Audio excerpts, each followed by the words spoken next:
Vou dar só um tempinho, Mabel, eu vou jogar já já. Não botou o reloginho, né? Não, vou botar agora. É que eu espero um minutinho antes, para ficar a imagem dele aparecendo um pouco. Você conhece o trabalho de entrega de cestas básicas da nossa casa no último domingo do mês? Você pode ajudar doando arroz, feijão, macarrão, açúcar, óleo, fubá, achocolatado, farinha e leite em pó. Ou, se preferir, pode também ajudar fazendo transferência. Desde já agradecemos a ajuda. Aproveite agora a nossa live e não esqueça de curtir, compartilhar e ativar o sininho.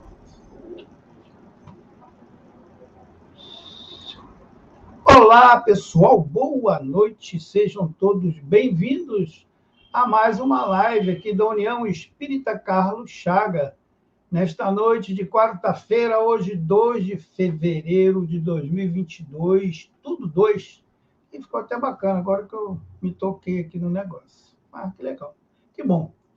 Daqui a pouquinho eu vou trazer para vocês o nosso palestrante de hoje, que é o nosso querido irmão Ed Moura, que vai falar para a gente sobre a mulher e a ressurreição. É o capítulo 22 do livro Boa Nova.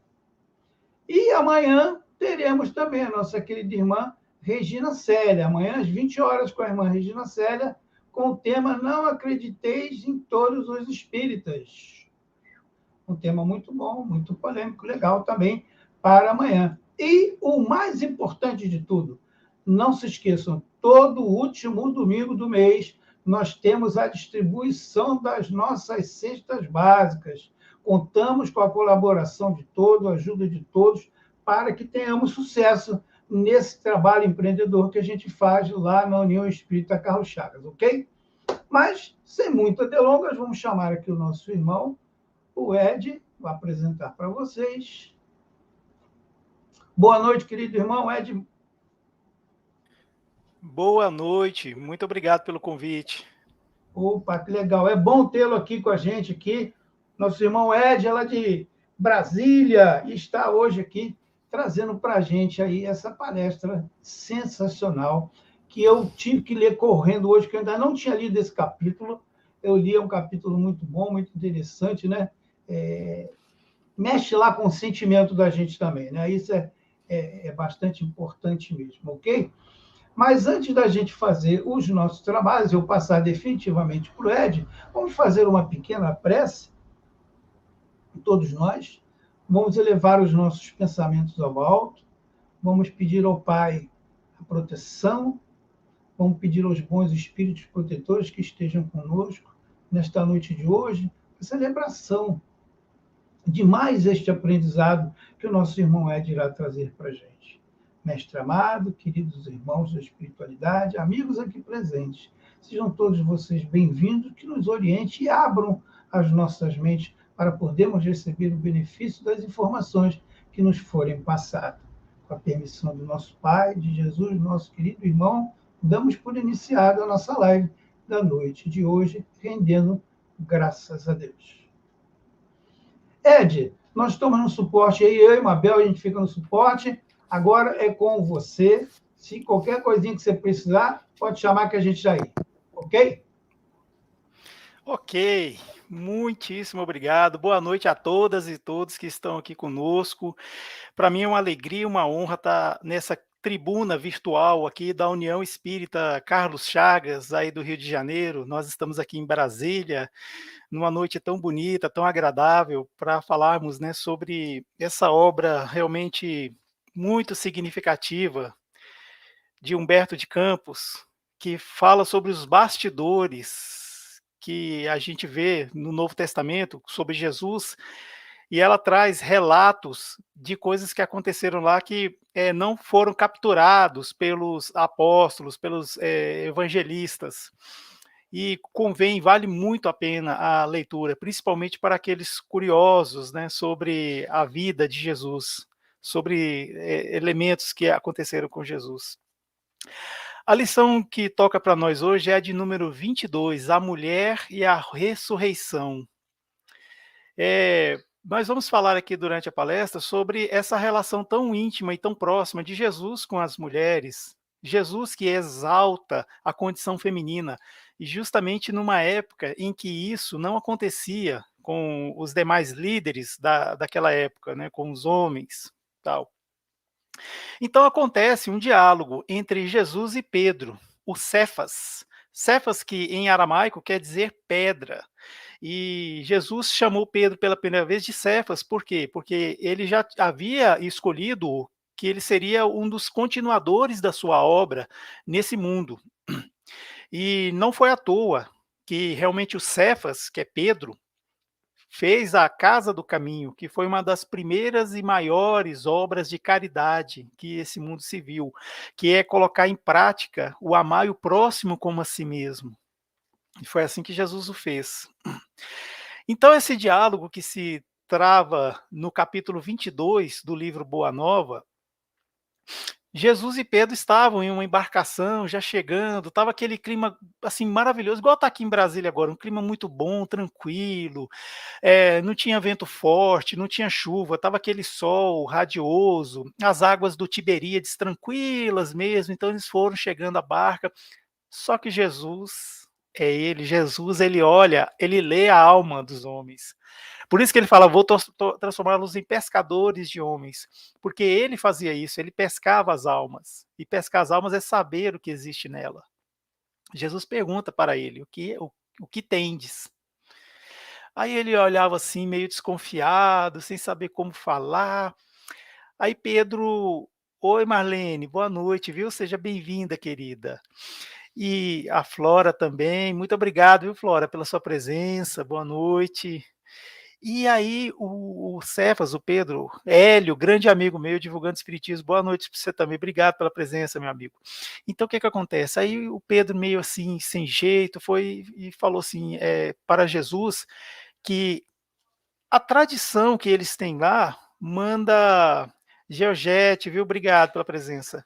A tradição que eles têm lá manda que se lapide a pedradas a mulher que perverteu a sua existência. Lembramos, gente, lembramos que Pedro era um homem muito simples. Pedro, não à toa, a gente até assim se sente mais próximo dele, porque ele se parece demais com a gente hoje. O Pedro naquela época, né? Então ele tinha essa coisa assim, por quê? Naquela época existiam duas formas de se passar o ensinamento. Um era pela forma escrita, nós temos a lei mosaica lá, que Jesus inclusive usava bastante, né? E ele dava uma explicação, Jesus falou, não vim destruir a lei, mas sim complementá-la. Só que existia a tradição oral também, né? E essa tradição oral era aquela passada de boca a ouvido, só que aquela velha história, quem já brincou com aquela telefone mudo, uma brincadeira de criança, sabe que quando a gente vai passando uma palavra de boca a ouvido, quando chega na outra ponta, ela está já um pouco pervertida, está um pouco diferenciada. Então o que acontecia? Chegou um momento em que as pessoas achavam que a lei mandava apedrejar, ou seja, a pena de morte por pedradas a mulher. E Pedro era esse que acreditava nisso. Por quê? Porque ele não lia a lei. Já viram que Jesus, quando ele chegava para falar em alguns momentos das passagens bíblicas, ele falava assim, ó, ouviste o que foi dito. Tá, tá, tá, tá, tá, tá, tá, tá, tá. Aí ele complementava, eu, porém, vos digo. Isso aconteceu quando, por exemplo, falava sobre os inimigos.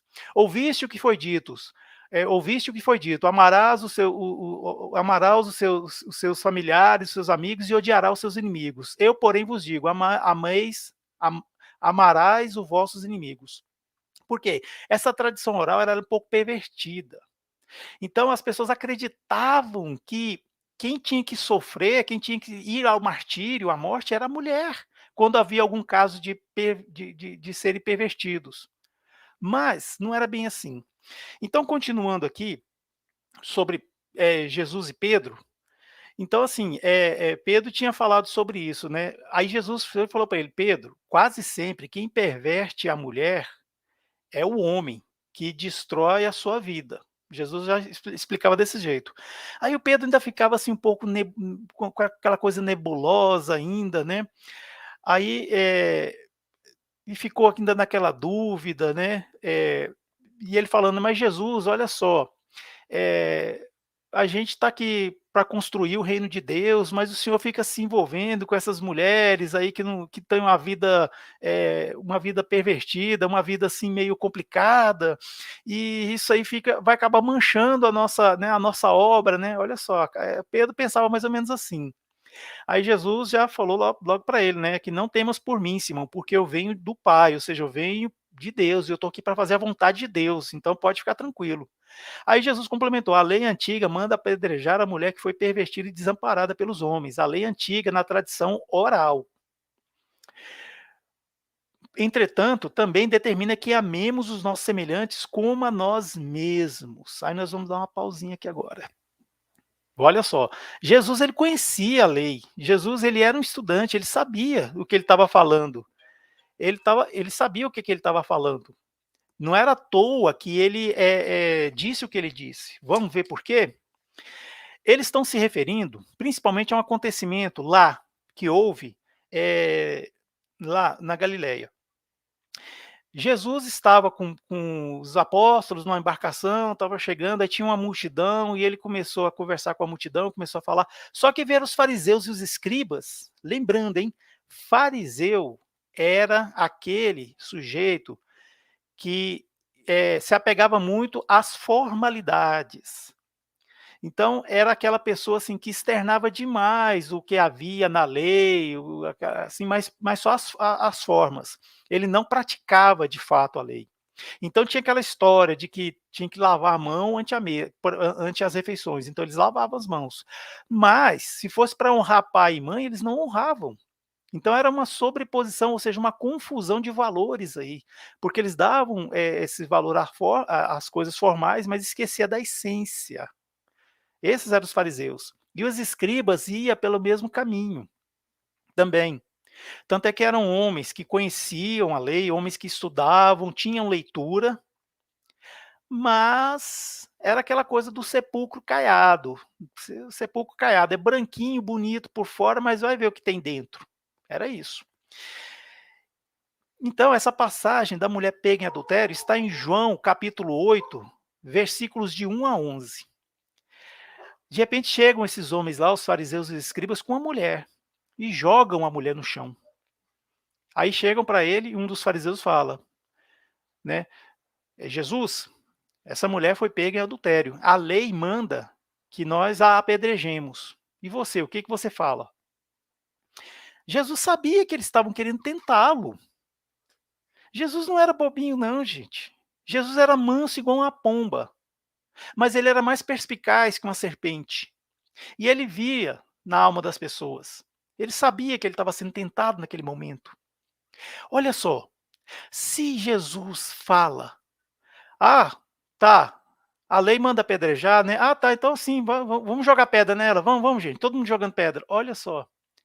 Aí o que eles iam falar? Assim, poxa, Jesus, mas você que está pregando o amor, está pregando aí no reino de Deus, como é que, então, assim, você quer dizer que você vai entrar nessas práticas antigas? Contradição.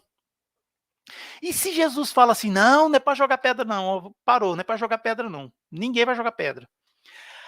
Aí o que eles iam falar? Assim, Jesus, a primeira coisa que você ensinou para a gente era isso, eu não vim destruir a lei, mas dar complemento, agora você está destruindo a lei? Vocês entendem a situação? A situação que eles colocavam Jesus? Olha só que legal, hein? É a mais vil, é a mais sórdida das pegadinhas, essas que eles queriam fazer com Jesus.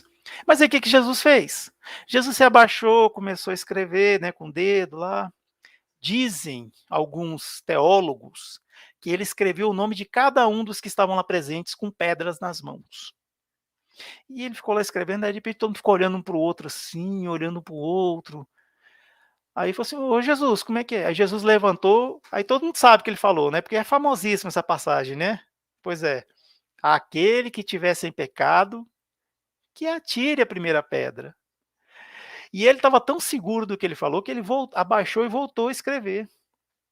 Os mais velhos que estavam com as mãos, não conseguiam fechar as mãos de tantas pedras, soltaram. Soltaram essas pedras e foram saindo. Aí os menos velhos, os adultos, os jovens, por fim, até aquele rapazinho, assim, aquele rapazote que está começando a criar bigode, sabe? Não, deixa eu ir embora também, porque eu não vou ficar aqui, não. Aí, de repente, Jesus olhou assim, levantou, não tinha ninguém, só estava lá a mulher lá, e a mulher já estava em pé, né? Já estava querendo ir embora também, a mulher já estava em pé. Aí ele olhou e falou assim: mulher, cadê os que te acusam? Ela: Senhor, todos se foram. Ele falou assim: pois eu também não te acuso, vá e não peques mais. Olha só, Jesus não passou o pano para a mulher. Vá e não peques no futuro. Porque ela tinha, olha só, ele não foi, é como a gente fala assim para as pessoas que portadoras de deficiência, capacitista, né? Então ele não foi assim, tratar a mulher como um bicho, ele tratou a mulher como uma adulta mesmo, uma pessoa responsável. Vai e não peques mais. Ele é elevando a condição da mulher, guarda isso.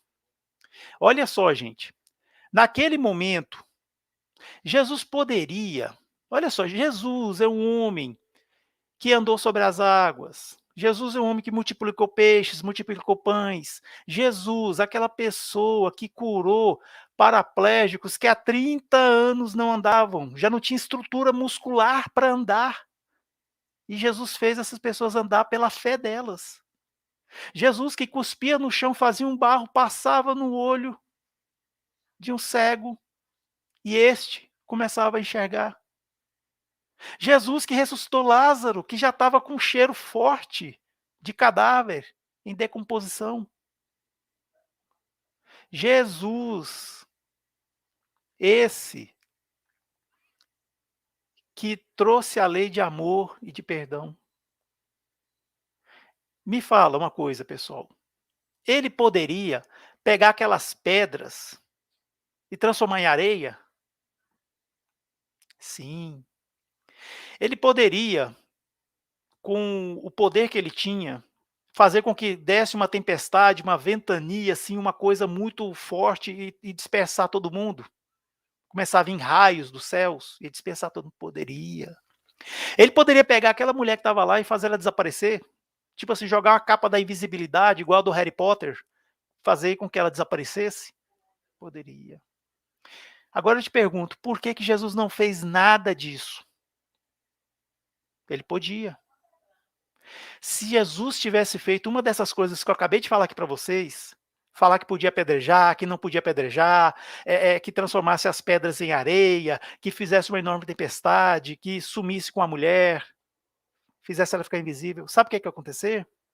Nós não estaríamos aqui agora nessa live conversando sobre isso. Nós e quase todo mundo, sabe, que é cristão, que segue o cristianismo ou que tem afinidade com o cristianismo, não estaríamos com essa riquíssima lição. Assim, quanto mais a gente conhece Jesus, mais a gente se apaixona, a gente fica fã. Então, essa passagem é que ele se refere no capítulo 22, no começo da conversa com Jesus.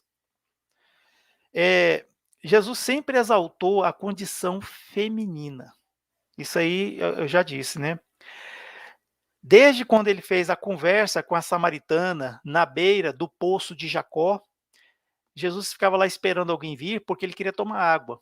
Aí ele não tinha os ferramentas, então as pessoas vinham já com um recipiente e uma corda para jogar e puxar a água. Então ele ficava lá esperando e veio uma mulher, uma samaritana. Olha só, judeus e samaritanos não se conversavam. Eles eram meio que inimigos. Eles não estavam assim em guerra declarada, mas eles não suportavam um ao outro. E Jesus foi falar com uma samaritana. Já era estranho um homem falar com uma mulher naquela época, ainda mais com uma samaritana. E essa samaritana ficou assim mega constrangida, falando assim: nossa, mas o senhor não pode falar comigo, eu sou, né, uma samaritana. Assim, ela se rebaixando, né? Jesus elevou a condição dessa mulher e insistiu, e ela deu água de beber para ele, que era assim algo assim muito honrado, inclusive da época, né, pela cultura daqueles povos hebreus. Isso está em João capítulo 4, versículo de 1 a 15, essa passagem que Jesus fala com a mulher samaritana. O óbolo da viúva, que é muito presente no nosso evangelho segundo o Espiritismo. existia lá a Arca dos Tesouros, que também tem o nome de gasofilácio, que é um lugar onde se recolhiam, né, as moedas, os tesouros, e ele tinha assim um lugar onde se depositavam as moedas que parecia um trombone, uma corneta enorme de metal, de forma que quando as pessoas colocavam os metais lá, fazia um barulho assim estrondoso. Então aquelas pessoas mais vaidosas e mais ricas vinham com muitas moedas e colocavam e fazia aquele barulho assim, então todo mundo fala assim: nossa, aquele lá doou muito, aquele ali também doou muito, olha só o barulho que está fazendo, ó. Gente, ficou 1 minuto fazendo barulho, o outro ali que foi doar. Só que chegou uma viúva lá com 2 moedinhas, 2 denários. Cada um valia meio centavo. Valia a 8ª parte de um dracma. Ela chegou lá e colocou uma, depois colocou a outra. Aí ficou aquela coisa no ar, assim, todo mundo pensando: ih, coitada, não deu nada, olha. Todo mundo julgando em pensamento. Ih, meu Deus, essa aí não tá com nada não, sabe, ficou assim aquele julgamento. Aí Jesus, que não era, né, já falei para vocês que ele lia a alma das pessoas, chegou e o que ele fez? Ele falou: olha, eu quero falar aqui para vocês que essa mulher, ela deitou muito mais valor do que qualquer um dos que já passaram por aqui. Porque esses que vieram aqui deitaram valores que são o seu supérfluo, que não lhes faz falta. Já aquela viúva, ela deitou lá 90% do que ela tinha. Gente, já não era fácil ser mulher naquela época. Imagina uma mulher idosa e viúva. Como é que ela fazia para viver? Ela tinha que esmolar, e muitas das vezes quem pegava esmola tinha que ter uma licença especial do governo romano e usava uma capa, e era dada para homens, mulheres não usavam, então ela tinha que esmolar escondida, porque se ela fosse pega esmolando, ela ia sofrer. Agora você imagina o que essa mulher comia.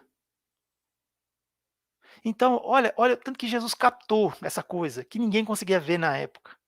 E se brincar até hoje, tem gente que não vê. E Jesus elevando a condição feminina.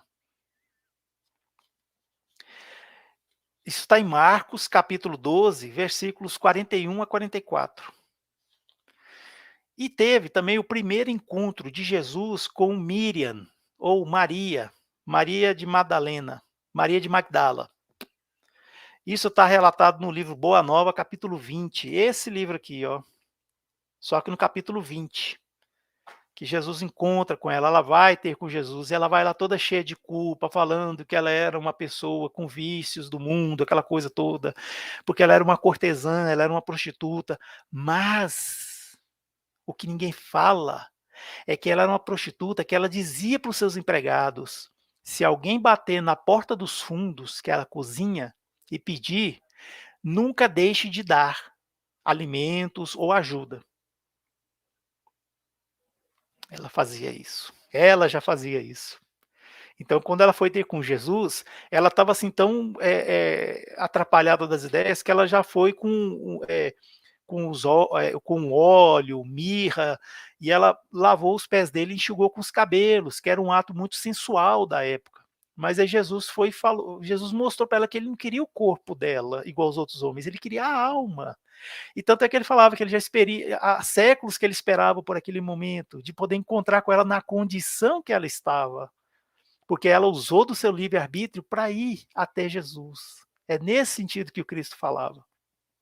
E teve o segundo encontro de Jesus com Maria de Madalena, que está agora nesse capítulo, voltando para o capítulo 22, que nós estamos falando aqui, que foi quando Jesus, ressurrecto, ou em ressurreição, se mostra para ela. E ela ia lá cuidar do corpo de Jesus. Ela, mas outras mulheres estavam fazendo isso. A parte mais frágil daquela situação, daquela sociedade, foi justamente essa parte frágil que não abandonou Jesus de jeito nenhum, que foram as mulheres. Olha que legal. Isso está em João, capítulo 20, verso de 11 a 23. Esse encontro, esse segundo encontro memorável. Então, voltando lá diálogo entre Jesus e Pedro, o Cefas, ele falava sobre isso, sobre a lei antiga, né, que mandava, outros falavam, aí Jesus falou assim, não, a lei antiga manda apedrejar, mas também manda amar. Aí olha só, Pedro chegou e falou assim, mas quer dizer então, Jesus, que... É porque Jesus falou o seguinte, né, é, a lei antiga manda apedrejar a mulher que foi pervertida e desamparada pelos homens. Entretanto, também determina que amemos os nossos semelhantes como a nós mesmos. Aí ele deu uma lição. Poderíamos culpar a fonte quando o animal lhe polui as águas? É culpa da água? É culpa do ribeirão quando o animal sujo entra, aí a água fica suja?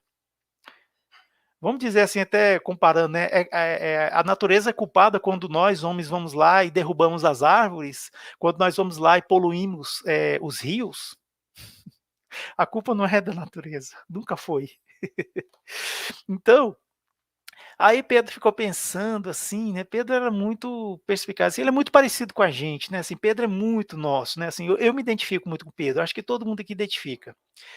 Queres dizer então, Senhor, que a mulher é superior ao homem na sua missão terrestre? Aí Jesus falou assim, ó, uma e outro, ou seja, a mulher e os homens, né? As mulheres e os homens são iguais perante Deus. Isso aí é uma inovação que Jesus trouxe, gente. Naquela época não era assim, não era visto dessa forma. Era uma inovação. Esclareceu Cristo amorosamente e falou mais, que as tarefas de ambos se equilibram no caminho da vida, completando perfeitamente para que haja em todas as ocasiões o mais santo respeito mútuo. Precisamos considerar, todavia, que a mulher recebeu a sagrada missão da vida. Então é pela mulher que se dá a vida. Nós nascemos de mulher, né, como nós sabemos, né, dá a luz. E nós nascemos em corpo, mas também nascemos em espírito, pois as primeiras educações que nos dá nossas mães, claro, os nossos pais participam também, mas primordialmente nossas mães. A realidade hoje, até hoje mesmo, a gente vê muita mãe solo que educa o filho sozinho, e o pai, ninguém sabe. Mas olha só, vamos falar agora dessa lei de Moisés. Existe um contexto, essas leis mosaicas. Nós devemos considerar primeiramente Moisés, pelo qual vieram essas leis. Moisés ele era muito, mas muito inteligente. Poucas pessoas falam sobre isso, sobre a capacidade de Moisés. Por quê? Porque ele tem um berço, ele tem uma fonte. Ele foi criado pelos faraós do antigo Egito. Ele conhecia toda a sabedoria do povo antigo. Olha que esse povo antigo são os que erigiram pirâmides,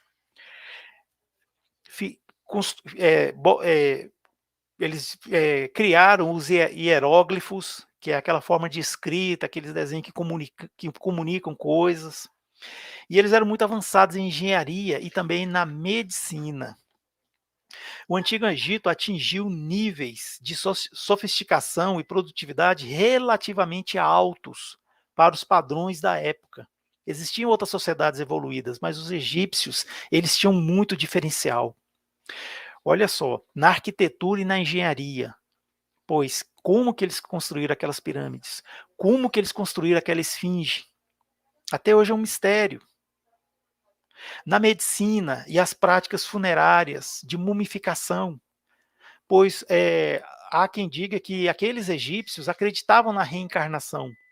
Era uma ressurreição, mas também uma reencarnação. Eram pessoas que iam ressurgir naquele corpo. Então, por isso que eles eram mumificados e eram colocados juntos com seus tesouros e até com seus animais de estimação. Recentemente encontraram uma tumba que havia muitos gatos mumificados. Gatos, cachorros, né? Principalmente gatos. Eles eram muito avançados na matemática, nas construções navais, eles eram muito avançados. Tinha projetos que só foram ser praticados depois, porque não havia tecnologia para botar em prática os projetos que eles tinham. Astronomia também, eles já tinham conhecimento de astronomia. Alquimia, o que seria a química também, as artes, literatura, agricultura. Então eles tinham um enorme avanço. Eles conseguiam iluminar o interior das pirâmides usando de espelhos, de reflexo. Eles levavam luz até o interior da pirâmide. das pirâmides. É uma coisa assim que realmente não dá para entender até hoje. E Moisés, ele foi criado, ele foi educado nesse contexto. Então vocês veem como Moisés ele era assim algo extremamente fora da caixinha, de tão inteligente que ele era. E ele foi guiar um povo muito, mas muito ignorante, que eram os escravos. Escravo não tem direito à educação, escravo não tem direito à dignidade, escravo não tem direito à alimentação adequada, escravo é escravo. Deixa eu só molhar aqui um pouco. Escravo é bestializado à condição de animal. Então Moisés foi guiar aquele povo por entre 40 dias e 40 noites, aliás, 40 anos, desculpa, pelos desertos. Então ele precisava fazer valer algumas coisas. E falando também do Egito, existe, olha, até hoje, o Egito é tão assim, é um enigma para nós, que existe uma ciência chamada egiptologia, que é a ciência que se dedica aos estudos do Egito Antigo, de tudo isso que eu falei aqui agora. Por se tratar de uma região rica em manifestações culturais e de importância histórica, o território egípcio desperta interesse em pesquisadores desde a antiguidade. Por isso que existe esse ramo da ciência, chamada egiptologia. E Moisés, como eu ouvia falando, ele guiou esse povo escravo, animalizado e de difícil de disciplinar por 40 anos, em busca de Canaã, que é a terra prometida. E ele precisava de leis, de garantias que fossem duras e severas para que eles respeitassem. Só para vocês verem, existe um contemporâneo de Allan Kardec chamado Jean-Baptiste Rostaing. Jean-Baptiste Rostaing, ele escreveu os 4 evangelhos. E em um desses 4 evangelhos, ele afirma que Moisés, para fazer valer o mandamento não matarás, que está lá nos 10 mandamentos que foram organizados por Santo Agostinho, aqueles 10 mandamentos, está lá, não matarás. E para ele fazer valer isso aí, ele teve que matar 2.000 pessoas. Parece contraditório, mas ele precisou.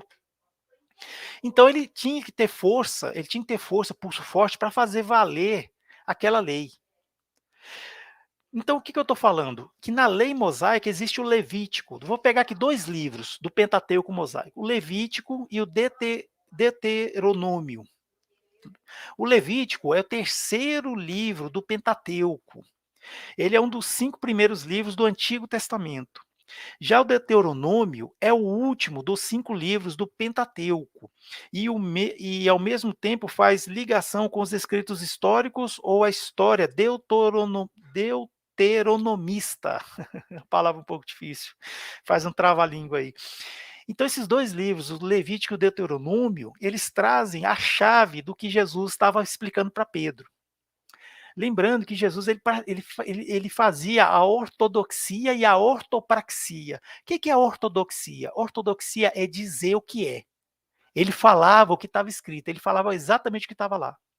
Mas ele fazia a ortopraxia. Ortopraxia é a prática, ou seja, eu falo uma coisa e eu faço o que eu falo. Eu pratico o que eu falo.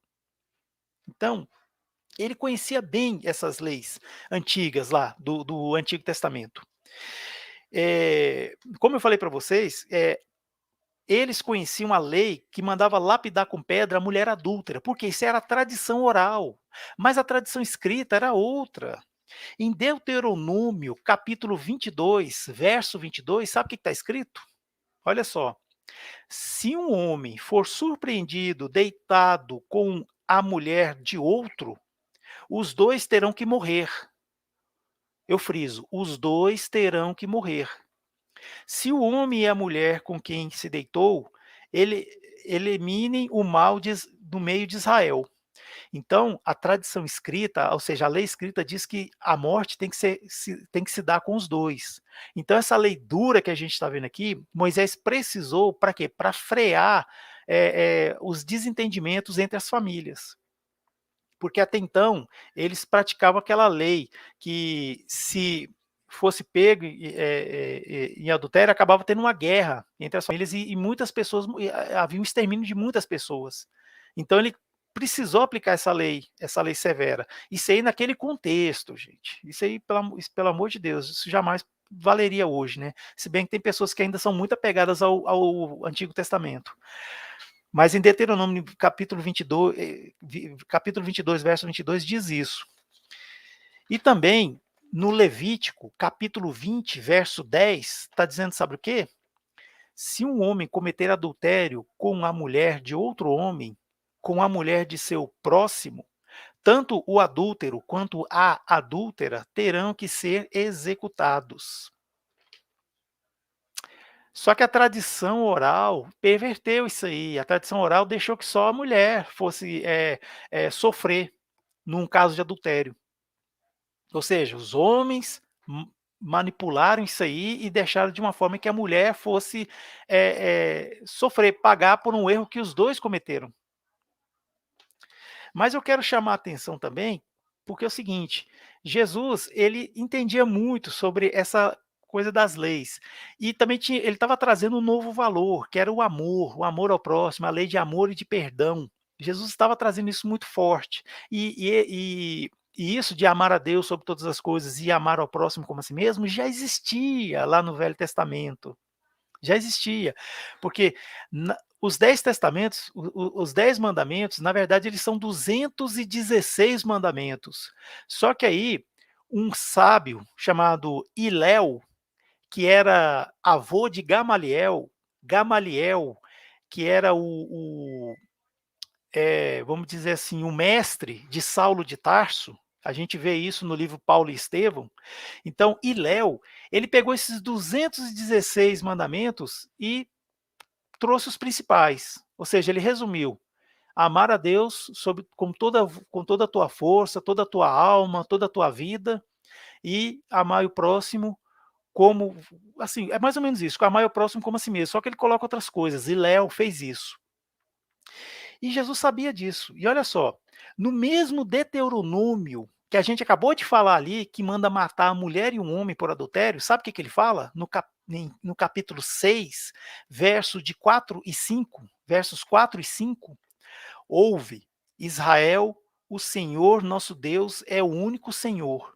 Amarás, pois, o Senhor teu Deus de todo o teu coração, de toda a tua alma e de todas as tuas forças. Olha só. E em Levítico, e esse mesmo Levítico que eu falei, que é o capítulo 19, verso 18, está dizendo o seguinte: não te vingarás e nem guardarás ira contra os filhos do teu povo, mas amarás o teu próximo como a ti mesmo. Amarás o próximo como a ti mesmo. E o outro fala amar a Deus.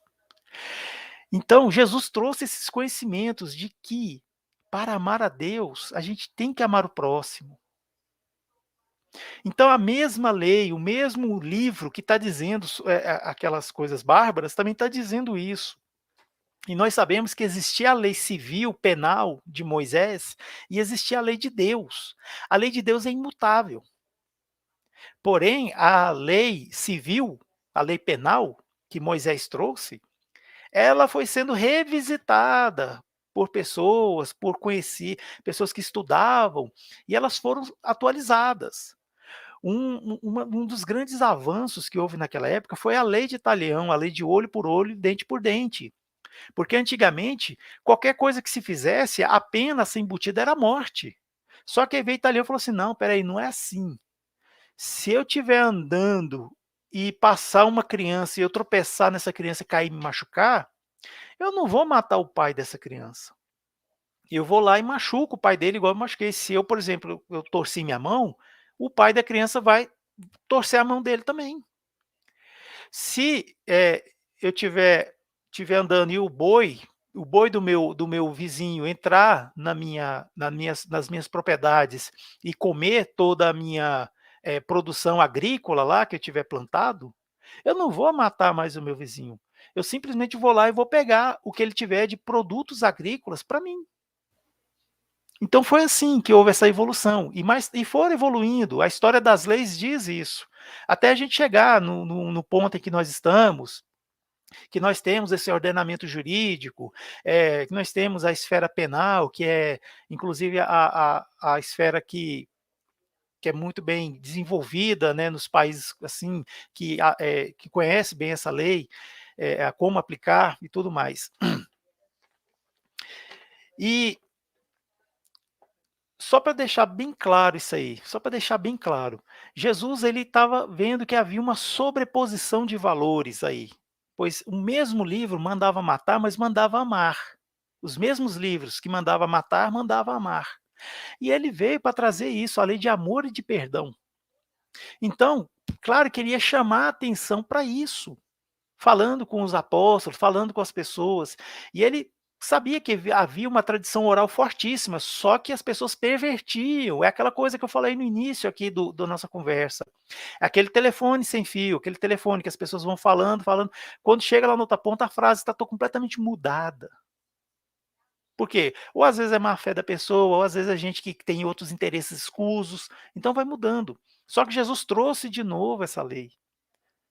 Primeiro, ele não ia falar também para Pedro, ele não ia fazer, dar palestrinha para Pedro, ficar doutrinando Pedro, não, ele trouxe Pedro para o coração dele, por isso que ele falou daquela forma, que, que a mesma lei que manda matar também manda amar, e a gente deve praticar isso, tanto uma quanto o outro tem que ser amados, e está aqui no livro Boa Nova, está escrito.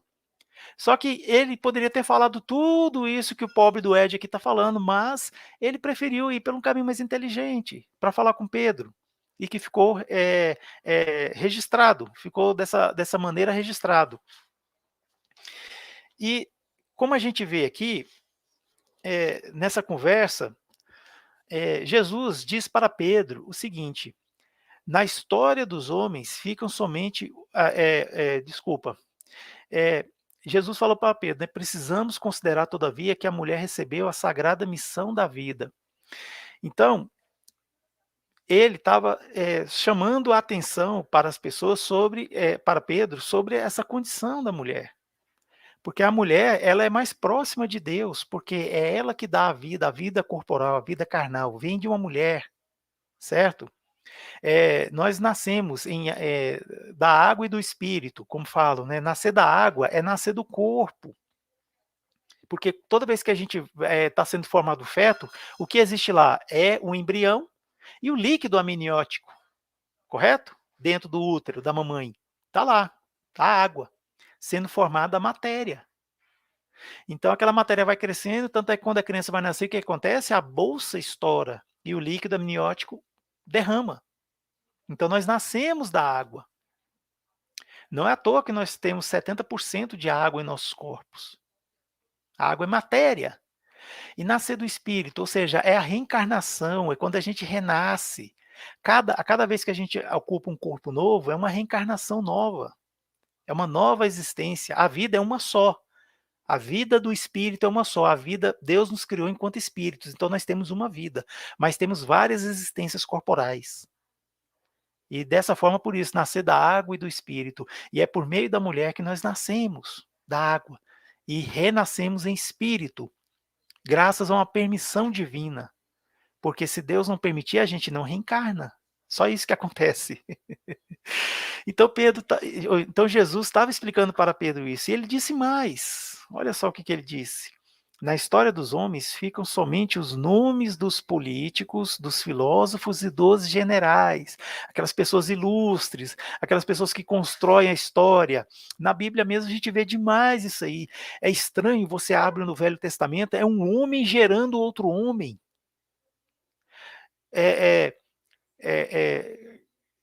Zaqueu, eu estou falando aqui assim, mas é nome assim, é como se fosse Davi que gerou Israel, que gerou Davi, Davi que gerou Salomão, Salomão que gerou não sei o quê. É um homem gerando outro, como assim? E a mulher? Pois é, a mulher fica relegada ao quê? Simplesmente à invisibilidade.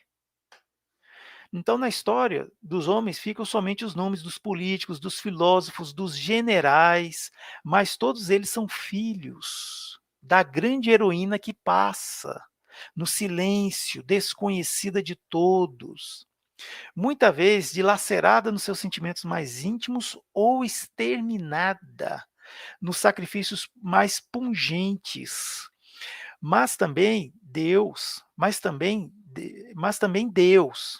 Simão, falando com ele, passa ignorado em todas as realizações do progresso humano, Tudo que acontece, o homem foi à Lua antes, teve o progresso, descobriu-se a penicilina, a pólvora, a energia elétrica. E quem é que falava em Deus? Ninguém. Mas Deus estava por trás disso tudo. Hoje em dia, a gente vê que está tendo uma exaltação muito grande com a ciência por causa da pandemia que nós estamos vivendo. A pandemia não acabou, viu? Mas só que a ciência é uma dádiva de Deus. Deus entregou a ciência para nós homens, para que nós evoluíssemos por meio dela. E assim ela também fosse sendo evoluída. Deus está por trás de tudo. Deus é o sopro divino por tudo. Então, Deus passa ignorado e nós sabemos que o ruído é próprio dos homens, o ruído é nosso, ou seja, aquele barulho todo que a gente faz quando se descobre uma coisa nova e tudo. Só que Deus, enquanto o silêncio é de Deus, Deus simplesmente silencia nessa hora. A síntese de toda a verdade, de todo amor. A gente sabe que sim, nós temos a nossa parte na lei de progresso, nós temos que lutar, nós temos que fazer a nossa parte, nós temos que sermos ativos para que as coisas aconteçam. Mas Deus participa através dos seus emissários de luz, que são esses espíritos iluminados, que vêm e às vezes dão uma dica para nós e a gente começa a tomar o rumo certo. Stephen Hawking foi um grande físico dos nossos tempos. Eu lembro que eu estava vendo um documentário sobre ele e tinha um grupo de astrônomos que estava fazendo cálculo sobre a teoria dos buracos negros. Isso há muito tempo atrás. Eles estavam fazendo cálculos, só que os cálculos davam errado. E eles não conseguiam confirmar uma teoria de Albert Einstein para conseguir trazer essa teoria dos buracos negros. Aí o Stephen Hawking olhou, viu como é que eles estavam fazendo e falou assim, vem cá, mas se vocês fizerem isso, vocês partirem dessa premissa, e a partir dessa premissa usar esse cálculo. Aí eles olharam para o outro e começaram a fazer aquelas coisas que físico faz, né? Eu sou de humanas, eu fico às vezes até tonto vendo um físico trabalhar.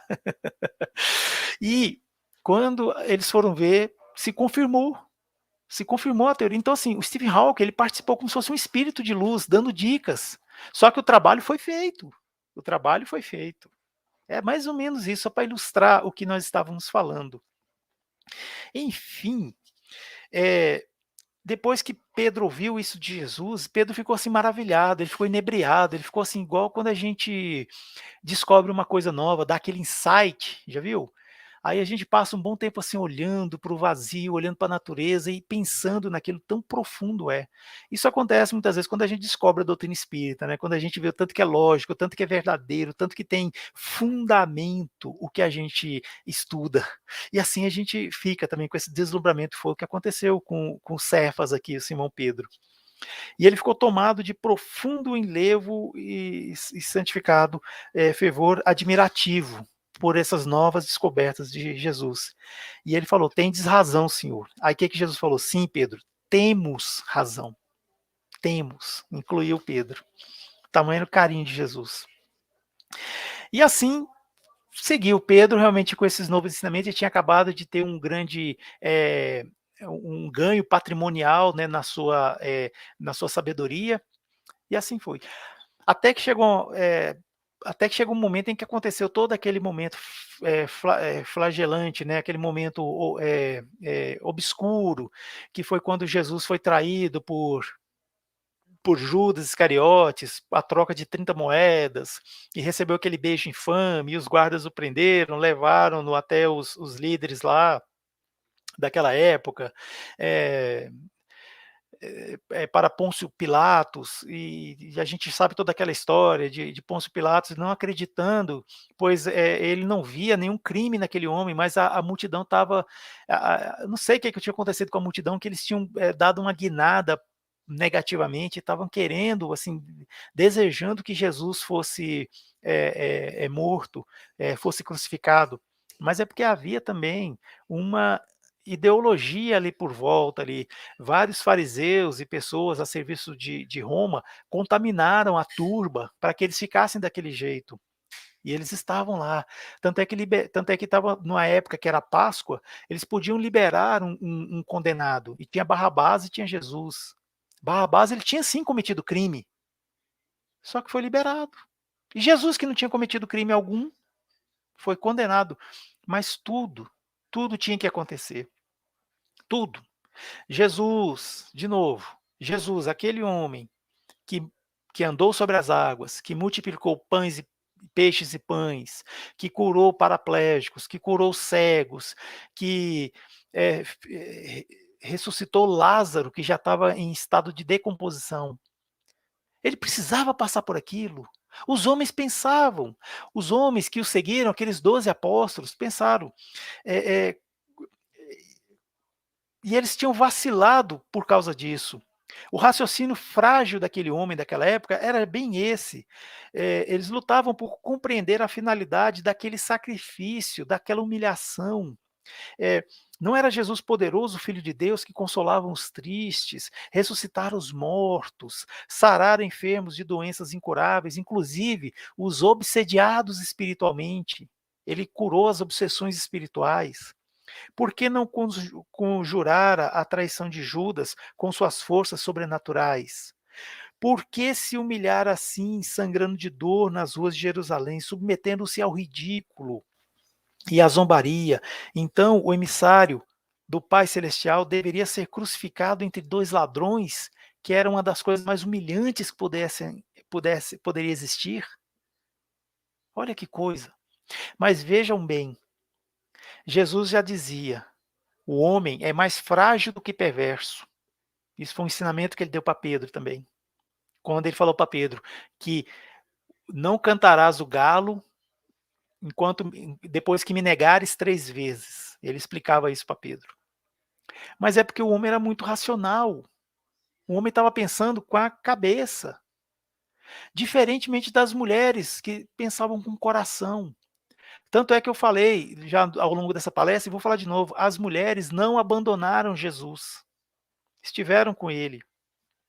E assim, Miriam, ou Maria de Magdala, foi até o sepulcro onde Jesus estava, que era uma caverna, e tinha uma pedra enorme lá tampando, e tinha guardas, inclusive, vigiando, porque eles tinham temor de que os apóstolos roubassem o corpo e depois espalhassem por tudo lá que Jesus tinha ressuscitado, pois o corpo sumira.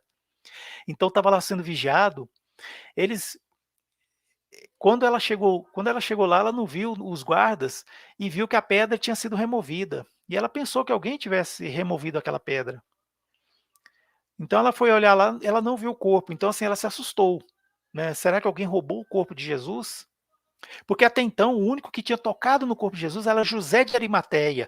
José de Arimateia que foi até Pôncio Pilatos reclamar o corpo, porque já havia morrido o corpo na cruz, no madeiro infame.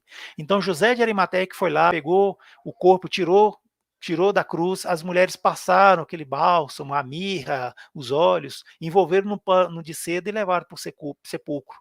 Então tinha-se certeza de que ele realmente tinha morrido, o corpo, e estava lá. Só que quando ela foi olhar, assim, quando ela viu, Jesus aparece para ela. Jesus totalmente renovado. Jesus que não tinha nenhuma ferida assim da cruz ou no corpo, mas tinha as chagas na mão. Ele tinha as chagas. E ela tentou tocá-lo, ele disse: não me toques ainda porque eu não subi ao meu pai. E dizem alguns estudiosos que Jesus estava tentando resgatar, ele foi resgatar Judas Iscariotes, que tinha cometido suicídio. Então ele estava lá nas profundezas das regiões umbralinas. E assim, ele teve esse discurso com Maria de Magdala, e foi a segunda vez que Jesus esteve em contato com ela. E então foi algo assim, foi uma revolução isso aí, realmente foi algo que marcou demais o cristianismo, foi a ressurreição de Jesus. E depois de 40 dias que ele passou lá entre aqueles homens, mostrando a sua chaga, inclusive Tomé tocou nas suas chagas, Tomé, porque ele só acreditava vendo, todos viram Jesus subindo até Deus. Então tem até um pensador que é contemporâneo de Allan Kardec, chamado Joseph Ernest Renan, que ele escreveu: onde está o sábio da terra que já deu ao mundo tanta alegria quanto a carinhosa Maria de Magdala? Porque ele se deitou consternado com relação a essa mulher, que foi dar o aviso à boa nova, que Jesus, ele vive. Isso renovou as esperanças. Mas mesmo assim, gente, essa mulher, quando esteve lá junto com os apóstolos, ela falou assim, né? Ele vive, eu vi. Aí Pedro olhou para ela e falou assim, mas tu? Que ele jogou um balde de água fria naquela mulher. Mas depois eles foram ver, realmente sim, havia acontecido. E Jesus andou por 40 dias ressurgido entre eles. Então, assim, os homens que estavam sempre junto com Jesus foram os primeiros a se afastarem quando ele foi preso. Pedro era o que falava, Jesus, se for para ser preso contigo, eu vou ser preso com o Senhor. Se for para tomar chibatadas pelo Senhor, eu vou tomar chibatadas. Se for para me imolar junto contigo, estarei lá. Aí Jesus falou assim, Pedro, o homem é mais frágil do que perverso. Antes que o galo cante, por 3 vezes tu me negarás. E foi o que aconteceu. Enquanto Jesus estava sendo julgado lá no Sinédrio, lá junto com Pôncio Pilatos, Pedro ficava à distância, junto com as pessoas, vendo aquilo acontecer. E em nenhum momento ele se manifestou, mas ao contrário, veio uma mulher e perguntou, você não é o seguidor daquele Nazareno? Ele falou, não, eu não sou não, você está enganada. Aí veio outra mulher que trabalhava lá, perguntou, mas vem cá, eu já vi você andando com ele, você não sou não, não sou não. Aí veio um soldado romano e falou assim, você é um seguidor do Nazareno ali, né? Ele falou, não, você está enganado. Quando ele falou isso, já uma hora assim, o galo cantou. Aí ele lembrou. Nossa, aí ele lembrou, ele caiu em si, mas caiu assim de uma forma assim, ele desmoronou em si, depois que aconteceu isso. Então nós vemos que Jesus, ele não foi à toa que ele ressurgiu para as mulheres, porque a ressurreição é o renascimento. E para alguns judeus, algumas ramificações do judaísmo, isso é a reencarnação também. Eles têm consigo uma ramificação do judaísmo que existe a reencarnação, eles são reencarnacionistas, esses judeus.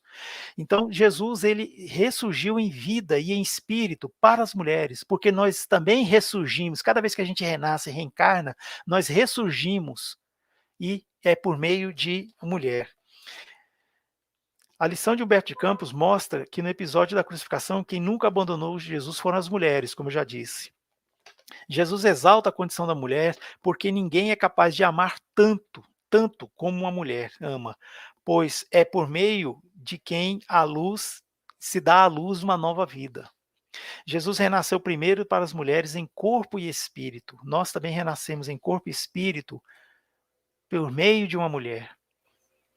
E a gente entende isso de uma melhor maneira, assim, pois ao longo da história a gente vê que realmente os homens dominaram a história, mas nós sabemos que todo homem, todo grande brilhante que trouxe avanços, conhecimentos, todos nasceram de mulher, todos foram educados primeiramente por uma mulher, depois teve a educação formal e a educação que se necessitava. E dessa maneira a gente vê que a história da humanidade toda se resume nisso, no amor das mulheres. E se um dia as mulheres se recusassem a esse sacerdócio da vida, toda a humanidade seria exterminada. Mas por que isso não acontece? É justamente por esse amor. E também, como já dizem, né, se nós homens fôssemos parir, né, também a humanidade estaria condenada. Mas felizmente Deus é tão sábio, Deus é a inteligência suprema, né? E ele precisou realmente ter uma companheira, alguém assim que ele não fosse se enganar, que fosse realmente dar continuidade a tudo que nós temos. E é o que nós vemos aqui. Eu gostaria de agradecer demais pela oportunidade que aqui foi dado para mim, para nós conversarmos sobre a doutrina espírita, sobre a história do cristianismo e, sobretudo, esse livro aqui que recomendamos muito a sua leitura. É a Psicografia de Chico Xavier, pela pena de Humberto de Campos, que mais tarde ele teve que usar o nome de um irmão X porque houve alguns embaraços jurídicos, mas é o mesmo Humberto de Campos. Então, recomendamos muito a leitura. Eu agradeço muito pela oportunidade. Ok, Ed. Poxa, maravilhoso. Deixa eu chamar minha amiga Mabel aqui também.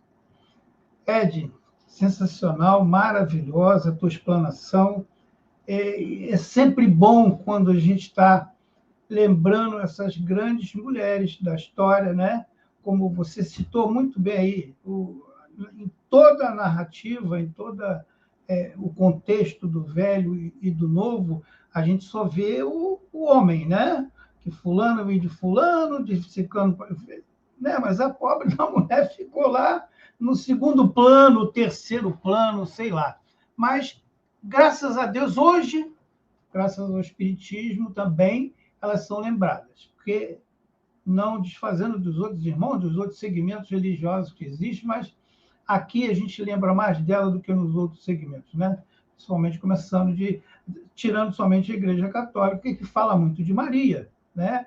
Mas fora isso, as mulheres da história de Jesus foram as que mais trabalharam, e depois que ele partiu, foram as que continuaram trabalhando por tudo. E às vezes, por muitas vezes, fica no segundo plano. E você trouxe isso aí à tona para a gente, relembrou a lei mosaica, né? Que era taxativa, que criou aquele Deus perverso, porque tinha que botar um freio nas pessoas, né? Moisés era uma inteligência fora de série, né? Assim como a gente fala muito de Pedro, eu gosto de Pedro, né? Se a gente falar essa linguagem moderna da garotada, Pedro era o cara, né? Ele era o cara, né? Ele questionador, encrenqueiro, questionava tudo mesmo, tomava umas broncas e ficava triste, daqui a pouco Jesus puxava ele de novo, botava ele em pé outra vez, e assim ia. E foi um dos grandes responsáveis por muitas coisas que a gente tem hoje em ensinamento.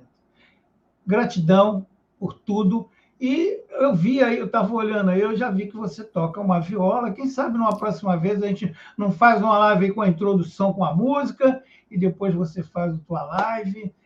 Pelo menos duas aí eu vi atrás de você, e tem duas violas aí, né? Eu gosto tanto de música que eu sou amador, não sou profissional. mas vale sim, ok? Mabel, quer falar alguma coisa com ele, Mabel?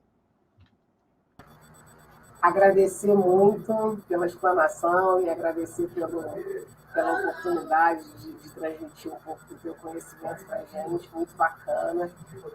Felicidades aí para você, para a tua cidade, uma cidade bacana, bem planejada, bem organizada.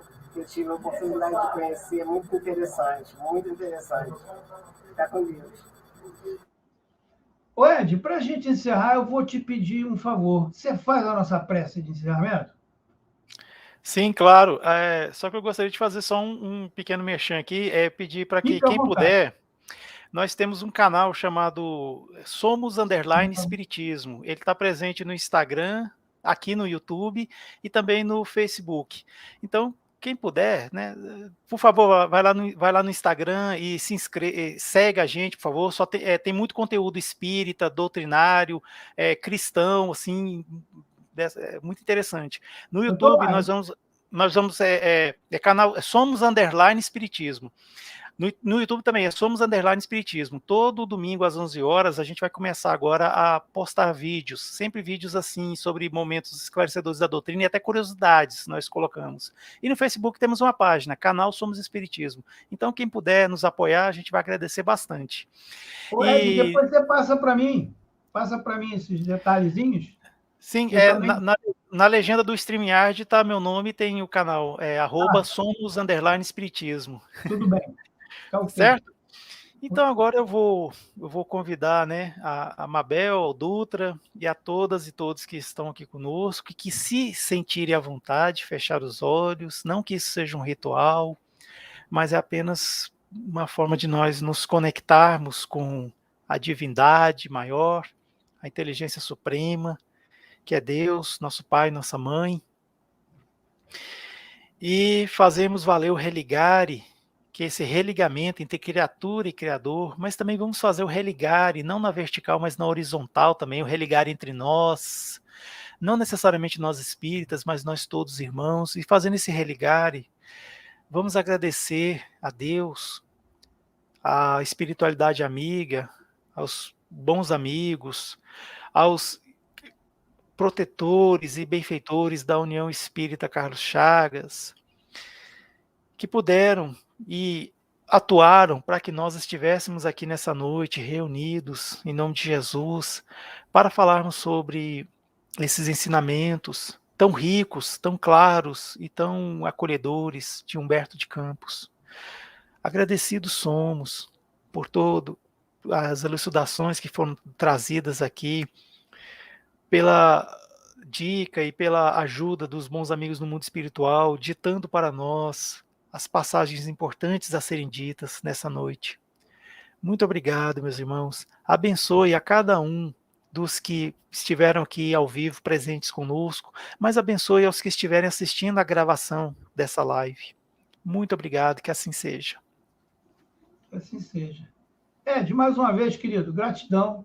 Um prazer enorme conhecê-lo. Um abraço fraterno aí para toda essa turma aí de Brasília aí. Fiquem com Deus e vamos marcar aí um dia. Vamos marcar um dia, vamos fazer um papo de viola, ok? Quem sabe, né? Mas Quem juntar sabe. as duas coisas, se Deus assim permitir. Fica com Deus. Mabel, um beijo, obrigado por tudo. Tchau, tchau para todos. Beijo, Jorge. Fica com Deus. Tchau, tchau.